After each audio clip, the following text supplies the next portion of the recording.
Hey Google friends! Anyone who knows me knows that I love the snipping tool. That little tool that we can use to snip images from our computer screen and copy into another document, or just save that for a later time. So to find that snipping tool, we type down here in the search box, snipping tool, and here it pops up. And I use it so often that I actually have mine pinned to my taskbar. But unfortunately this week, I found out that the snipping tool is going to be upgraded. And it's going to be replaced with something called the Snip and Sketch. So today's Google Wednesday is going to explain to you how to use the new Snip and Sketch. So once you click on the Snip and Sketch button, a much larger window is going to pop up in your screen. So to start, we're just going to click on the new, and you're going to see we get another box up here. So we have the regular rectangular clip that we're all accustomed to using. We have the lasso clip, which it says is more of a freeform type of clip. And then we also have a full screen clip. And if you click on that, boom, it's going to give you a picture of your whole screen. But we're just going to use the rectangular clip today because I think that's probably the most common. So I'm going to click here, and you'll notice that my screen is grayed and my mouse is now turned into kind of this crosshairs. So if I want to take a snip of my screen, I'm just going to hold my mouse key down and drag that crosshairs over the portion of the screen that I want to clip. So we'll leave it right like that. And now it pops it into my Snip and Sketch box. The nice thing about this new Snip and Sketch is that this new app has a lot more features than the old snipping tool did.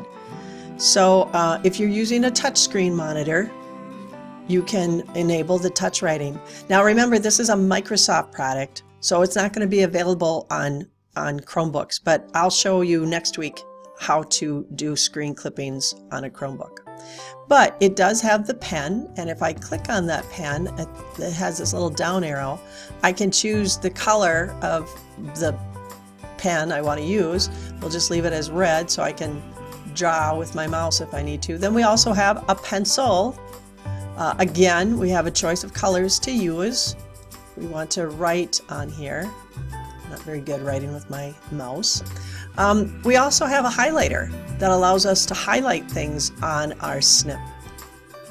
We have an eraser, and I can just say erase all ink, or I can just click on the different pieces that I want to erase and just kind of move my mouse a little bit, and it'll erase what's there.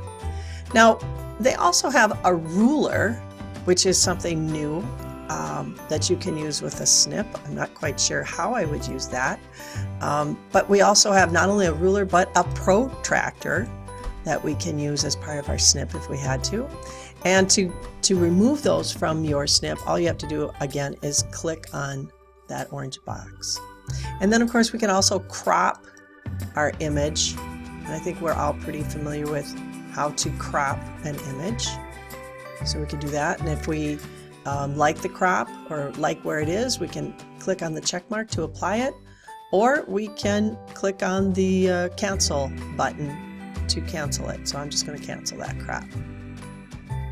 Similar to our old snipping tool, we have the ability to save. We can just save a snip right to our desktop, or if you use the Google file stream, you can actually save it right into your drive. You could just copy it, copy and then paste it into the document that you're working on. Or you can actually share it through an email. So you just click here and your different email contacts come up. And then of course the More button gives us more options. So that's a little bit about the new Snip and Sketch tool. I hope you get an opportunity to use the Snip and Sketch app. Like I said, it's a Microsoft app, a Windows app, and you can find it here in this area where all your apps are kept.